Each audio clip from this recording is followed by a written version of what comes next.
말씀은 신약성경 마태복음 5장 38절부터 48절까지 말씀입니다. 다시 산상수훈으로 돌아갑니다. 신약성경 7면에 있는 마태복음 5장 38절부터 48절까지의 말씀입니다. 계신 곳에서 제가 한 절, 여러분 한 절 교독하며 읽습니다. 또 눈은 눈으로 이는 이로 갚으라 하였다는 것을 너희가 들었으나 나는 너희에게 이르노니 악한 자를 대적하지 말라. 누구든지 내 오른편 뺨을 치거든 왼편도 돌려대며 또 너를 고발하여 속옷을 가지고자 하는 자에게 겉옷까지도 가지게 하며 또 누구든지 너로 억지로 오리를 가게 하거든 그 사람과 십리를 동행하고 내게 구하는 자에게 주며 내게 꾸고자 하는 자에게 거절하지 말라.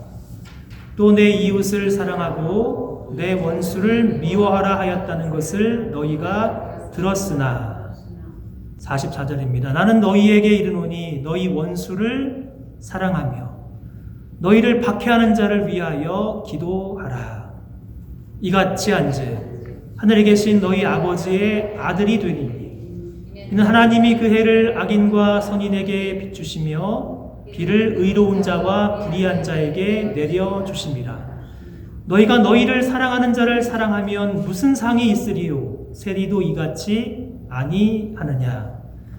또 너희가 너희 형제에게만 무난하면 남보다 더하는 것이 무엇이냐? 이방인들도 이같이 아니하느냐? 함께 읽겠습니다. 그러므로 하늘에 계신 너희 아버지의 온전하심과 같이 너희도 온전하라. 아멘. 어린 시절 즐겨보던 만화 영화가 있었습니다. 그런데 나중에 그 결말을 알고 큰 충격을 받은 영화가 있습니다. 일본의 애니메이션 영화 플란다스의 개. 사랑하는 여러분, 이 만화 영화를 어린 시절 보신 적이 있으신지요? 그리고 그 만화의 이 비극적인 결말을 아십니까? 벨기에의 플란다스 지역, 앤트워프 지역에 소년 네로가 살고 있었습니다. 어려서 부모를 잃었습니다.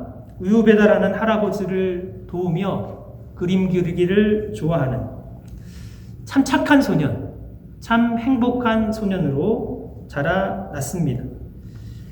이 소년이 버린 개인 파트라슈라고 하는 개를 정성껏 지극히 잘 돌보아서 그 소년과 함께 행복한 삶을 살아갑니다. 이 소년의 꿈이 있습니다. 17세기 바로크 미술의 거장인 루벤스 같은 화가가 되는 것이 이 소년의 꿈이었습니다.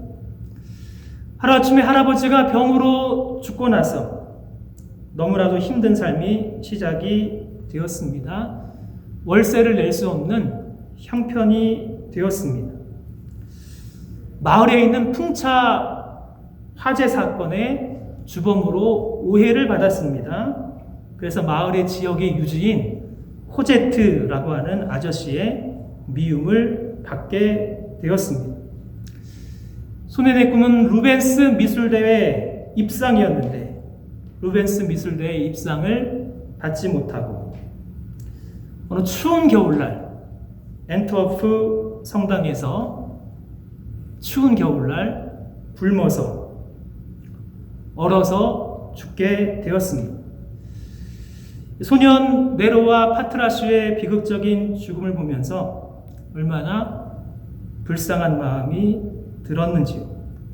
그리고 그 어린 소년을 죽게 한 그 사회는 얼마나 비정한 사회였는지 혼자 그 영화를 나중에 어른이 되어서 보면서 엉엉 울었습니다.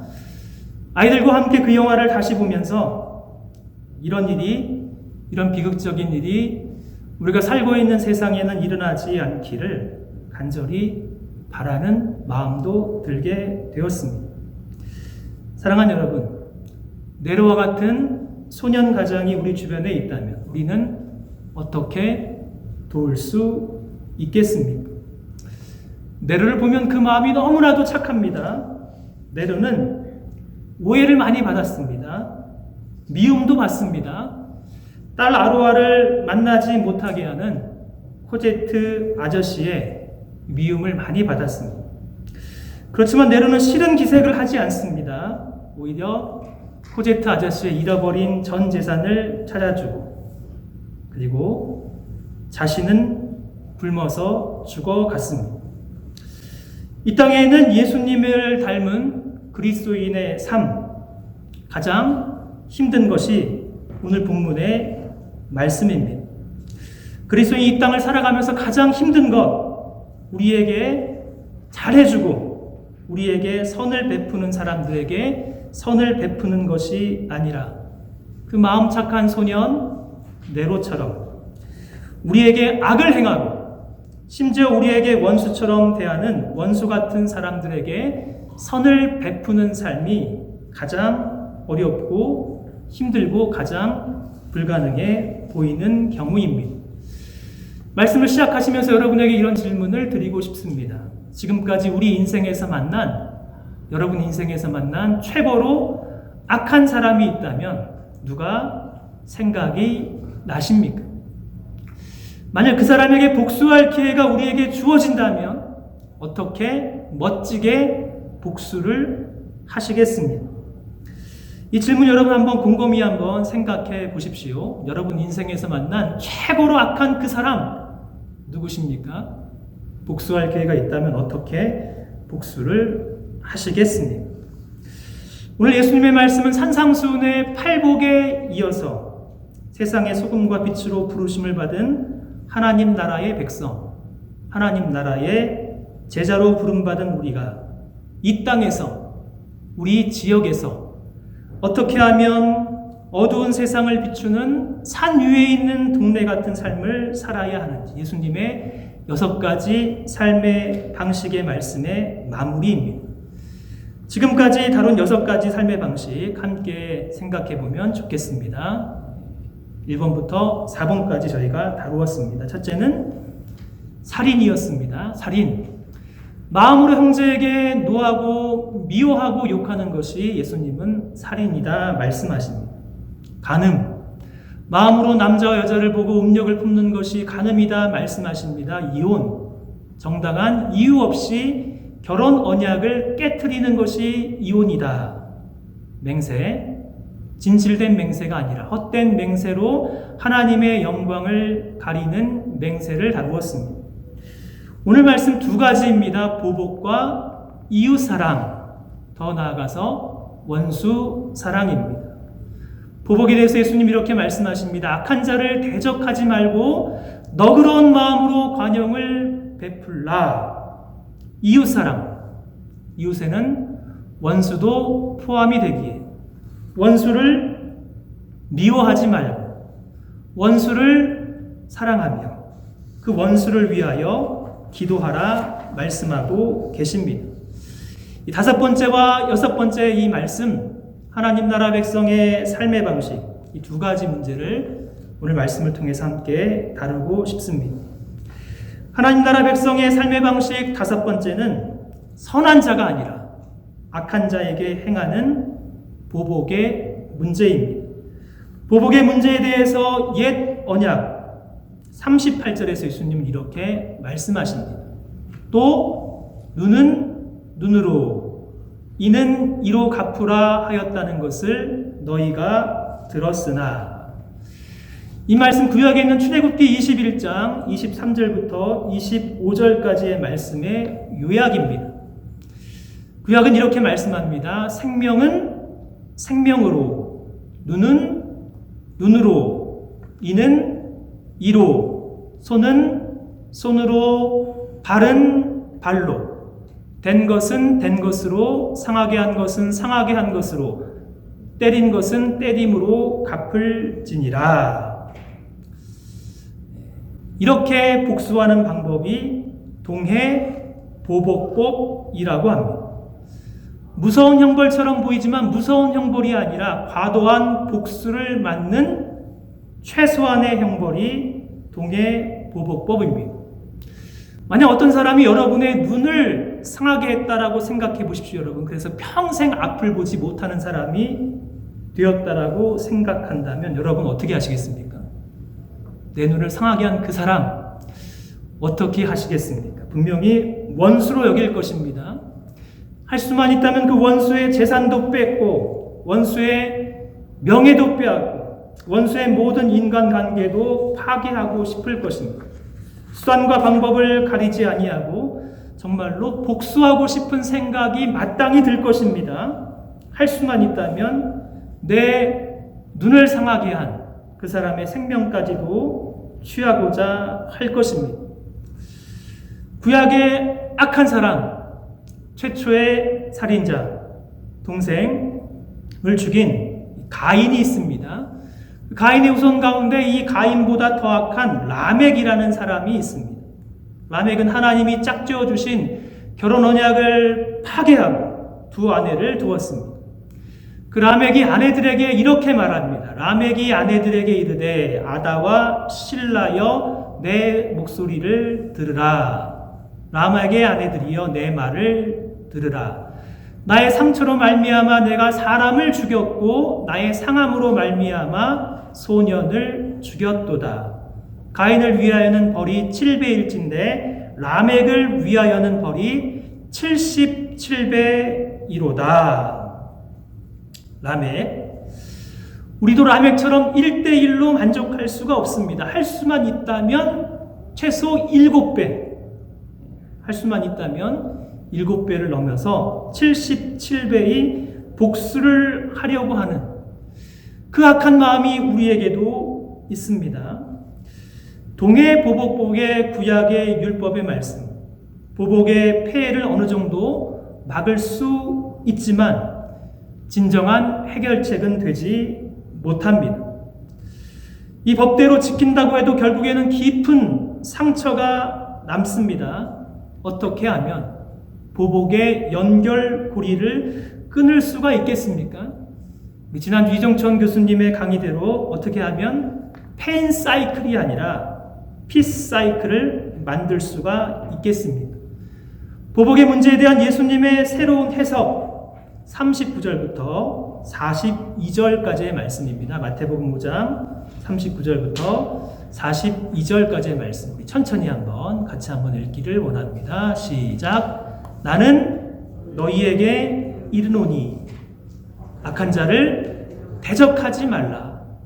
누구든지 내 오른편 뺨을 치거든 왼편도 돌려대며 또 너를 고발하여 속옷을 가지고자 하는 자에게 겉옷까지도 가지게 하며 또 누구든지 너로 억지로 오리를 가게 하거든 그 사람과 심리를 동행하고 내게 구하는 자에게 주며 내게 꾸고자 하는 자에게 거절하지 말라.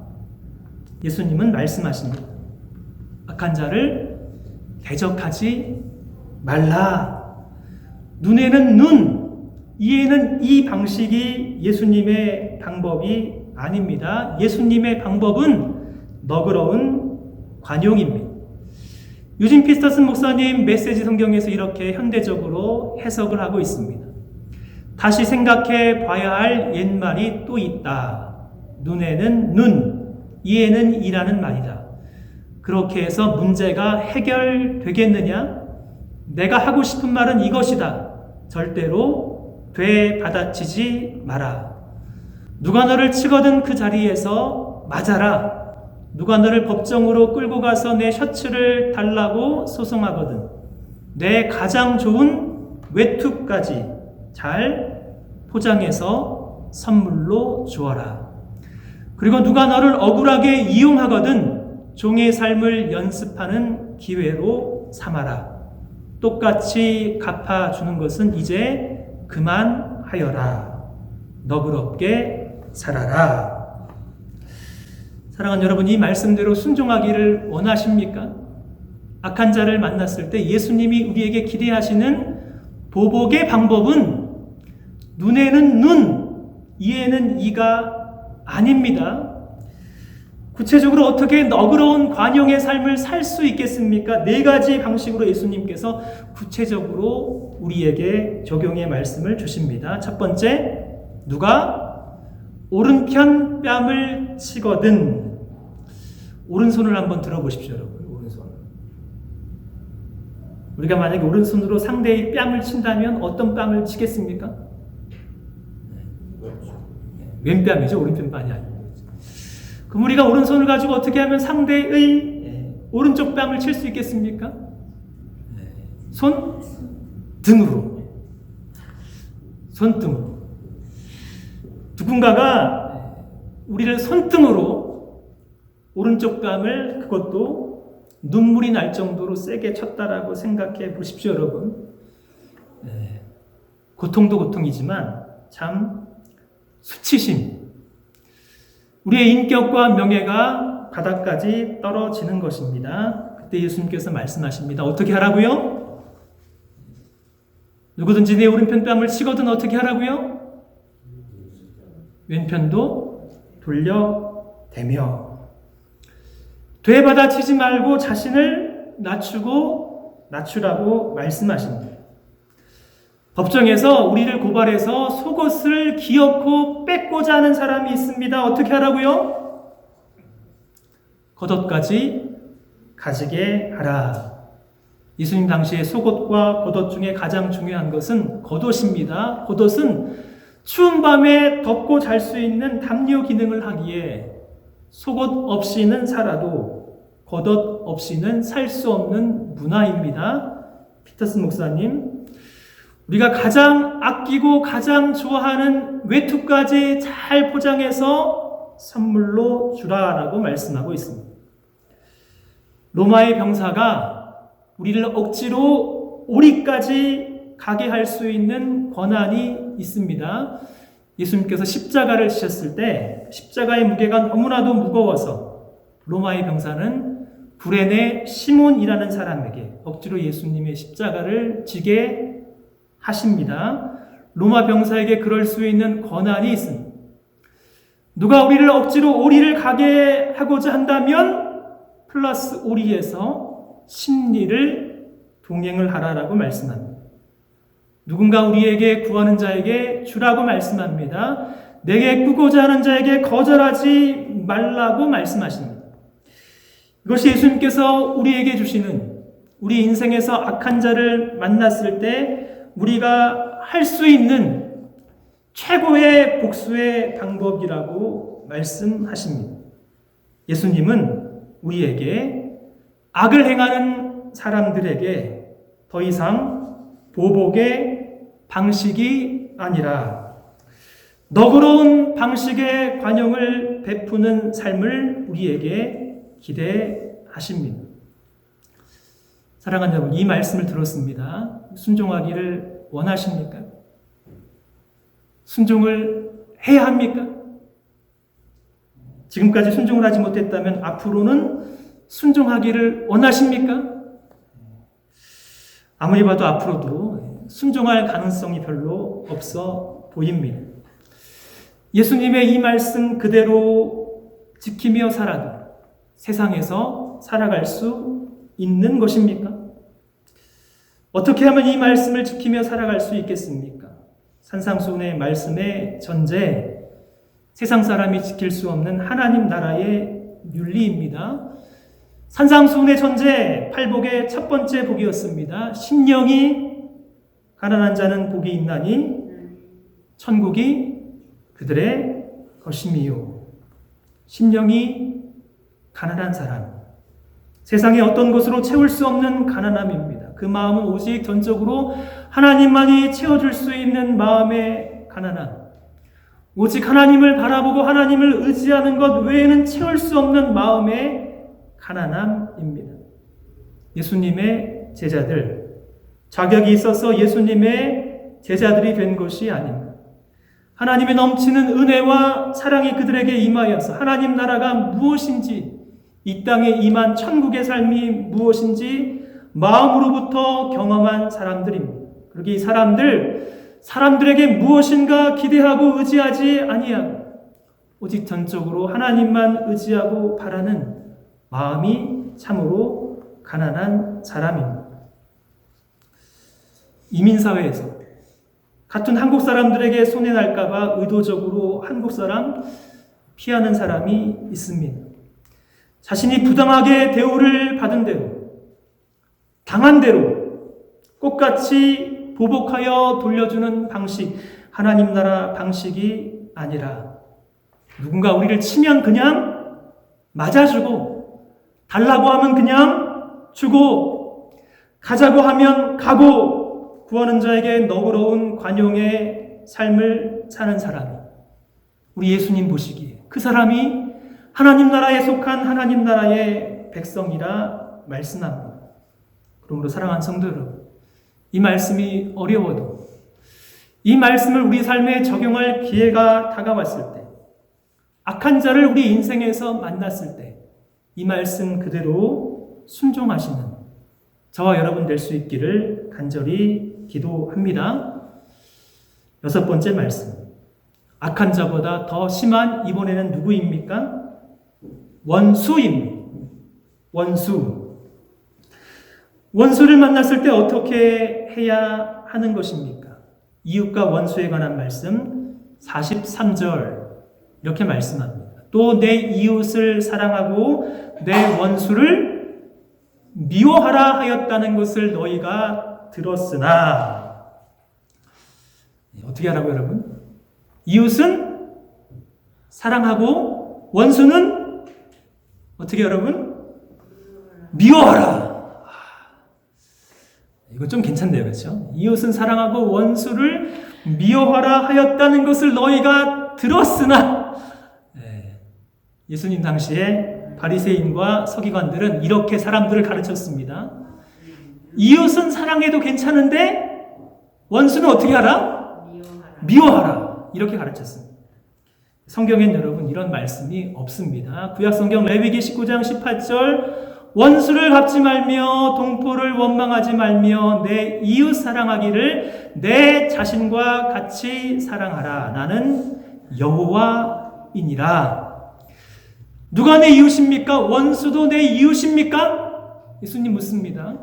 원수가 만일 이웃이라면 그 원수도 내 자신같이 사랑하는 것이 하나님의 뜻이라고 말씀합니다. 그러기에 원수를 미워하라고 가르친 바리새인과 서기관들의 방식은 하나님 나라 백성의 삶의 방식이 아닙니다. 예수님 새롭게 해석하십니다. 마태복음 5장 44절, 나는 너희에게 이르노니 너희 원수를 사랑하며 너희를 박해하는 자를 위하여 기도하라. 메시지 성경 이렇게 해석합니다. 너희는 옛 율법에 기록된 친구를 사랑하는 말과 기록에는 없지만 원수를 미워하라는 말을 잘 알고 있다. 나는 거기에 이 의를 제기한다. 원수가 어떻게 하든지 너희는 최선의 모습을 보여라. 누가 너희를 힘들게 하거든 그 사람을 위하여 기도하라. 원수를 미워하는 것에서, 원수에게 원수를 갚지 않는 것을 넘어서 정말 적극적으로 원수까지도 사랑하고 원수처럼 박해하는 자를 위하여 심지어 기도하는 것이 하나님께서 하나님 백성들에게 기대하시는 삶의 방식입니다. 예수님의 이웃사랑 방식에는 이웃과 원수를 구분하지 않습니다. 내가 좋아하는 사람 좋아하고 내가 싫어하고 미워하는 사람 미워하면서 구분하는 방식, 예수님의 방식이 아니라고 말씀합니다. 오히려 46절, 47절 이렇게 말씀합니다. 너희가 너희를 사랑하는 자를 사랑하면 무슨 상이 있으리요? 세리도 이같이 아니하느냐? 또 너희가 너희 형제에게만 무난하면 남보다 더하는 것이 무엇이냐? 이방인들도 이같이 아니하느냐? 죄인의 대명사 세리도 자신을 사랑하는 사람은 사랑합니다. 하나님 나라 제자의 수준은 세상 사람의 수준이 아니라 하나님 나라에 합당한 온전하신 우리 하나님 아버지를 닮은 하나님 아들의 수준을 기대하십니다. 온전하신 하나님을 닮은 하나님 나라의 아들의 삶의 방식, 우리 하나님처럼 소중한 햇빛과 소중한 비를 의로운 사람에게도 부어주시며 악한 사람에게도 구분하지 아니하고 차별하지 아니하고 동일하게 내려주십니다. 그렇게 하나님은 우리 주변에서 만나는 착한 사람이든지 악한 사람이든지 친절한 사람이든지 비열한 사람이든지 상관없이 모두에게 가장 좋은 것을 부어주시는 분이 우리 하나님이시라면 우리가 마땅히 어떻게 행할 것을 기대하십니까?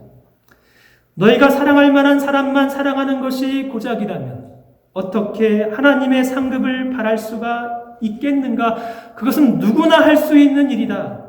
너희가 만일 너희에게 인사하는 사람에게만 겨우 인사한다면서 상급을 바랄 수가 있겠는가? 그것은 죄인도 얼마든지 흔히 할 수 있는 일이다.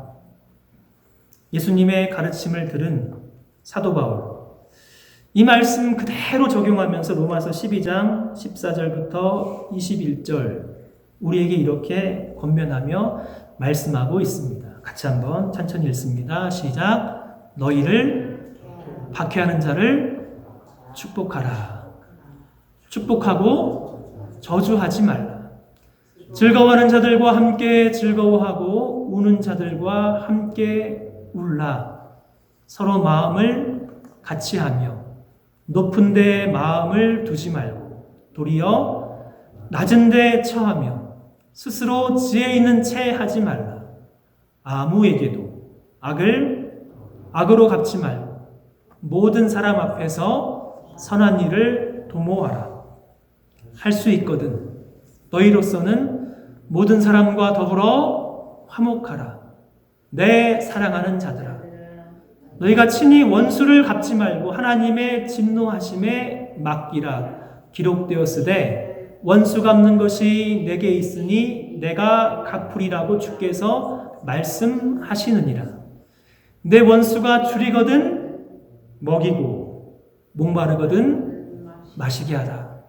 그리함으로 내가 숯불을 그 머리에 쌓아 놓으리라. 악에게 지지 말고 선으로 악을 이기라. 원수를 대하는 우리 하나님 나라 백성의 삶의 방식입니다. 누군가 우리를 박해한다면 박해하는 자를 위해서 저주하지 말고 도리어 축복하라고 말씀합니다. 악을 악으로 갚지 말고 모든 사람 앞에서 선한 일을 도모하라고 말씀합니다. 원수 갚는 거 너희가 하지 말고 하나님의 진노하심에 맡기라고 말씀합니다. 우리가 할 수 있는 것, 원수가 줄이거든 먹여주고 목마르거든 마시게 하는 것입니다. 그것이 악에게 지지 아니하고 선으로 악을 이길 수 있는 하나님의 방식입니다. 구약의 옛 언약의 율법을 뛰어넘는 예수님의 피와 예수님의 살에 참여하는 새로운 언약 백성, 새로운 하나님 나라에 속한 제자의 삶의 핵심은 우리 예수님처럼, 우리 하나님처럼 이 땅에서 온전하게 살아가는 것이 우리 하나님이 저와 여러분에게 기대하시는 삶의 방식입니다. 산상수훈 5장의 결론의 말씀. 그러므로 하늘에 계신 너희 아버지의 온전하심과 같이 너희도 온전하라. 온전한 사람, 한마디로 성숙한 사람이 되라는 것입니다. 어린아이가 되지 말고 선을 행하는 면에서는 참으로 성숙한 사람이 되어가라. 그것이 하나님 백성, 천국 백성다운 삶인 것입니다.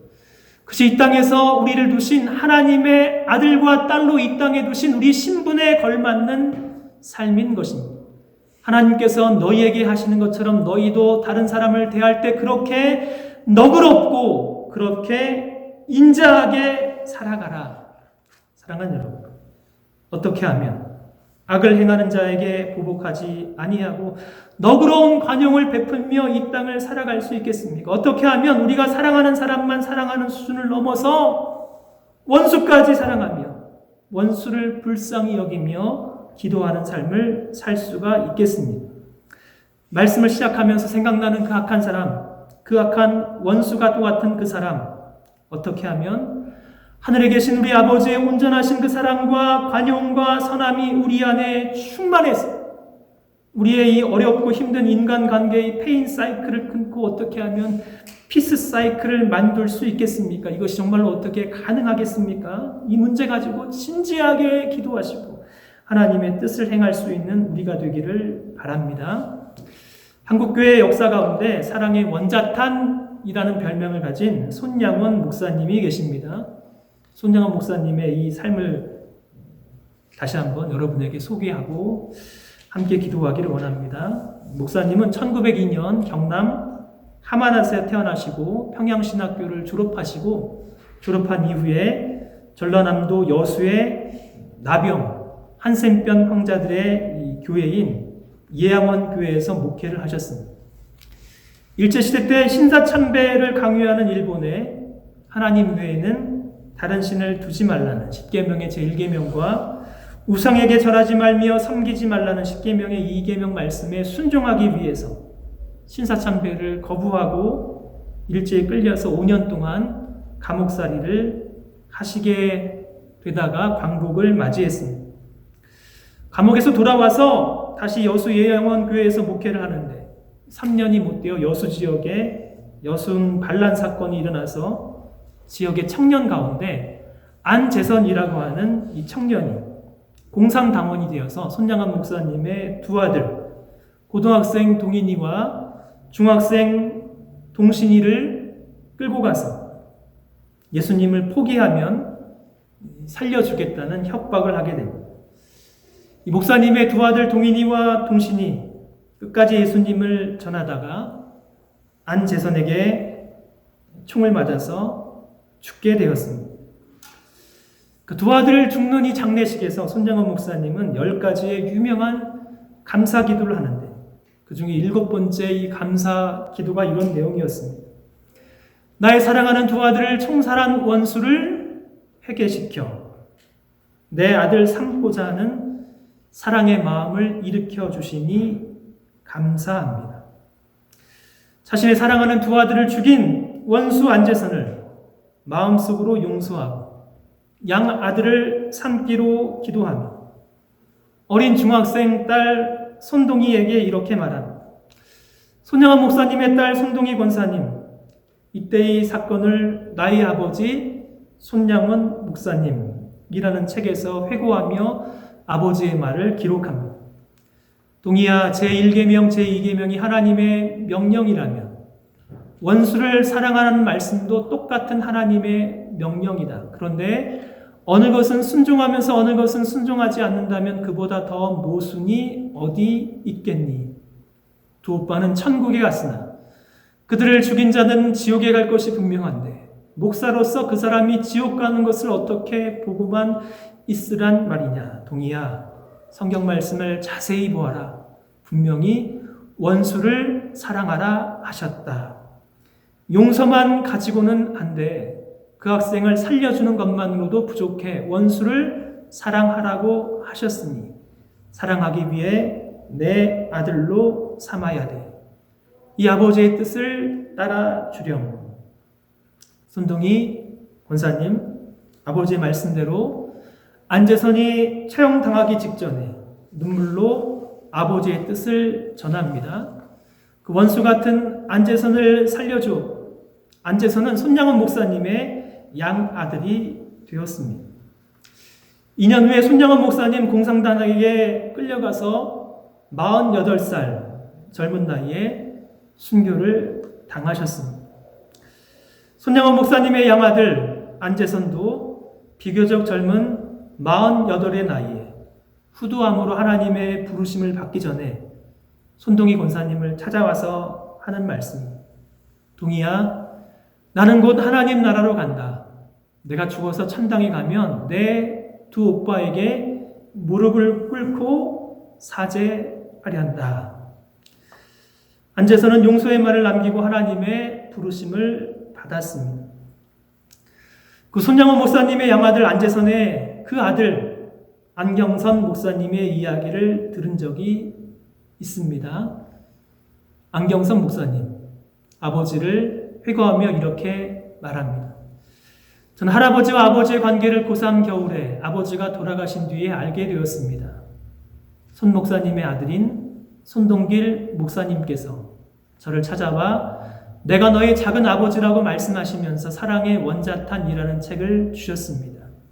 그 책을 읽고서야 아버지가 어떤 분인지 알았습니다. 아버지는 후두암으로 48세에 숨을 거두기 직전에 저에게 신학교에 가서 목회자가 되었으면 좋겠다는 유언을 남기셨습니다.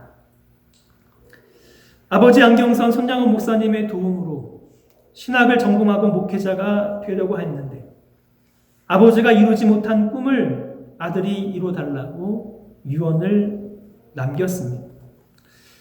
플란다스에게 소년 네로가 마지막까지 보고 싶었던 루벤스의 그림 십자가에서의 내리심이라는 작품이었습니다.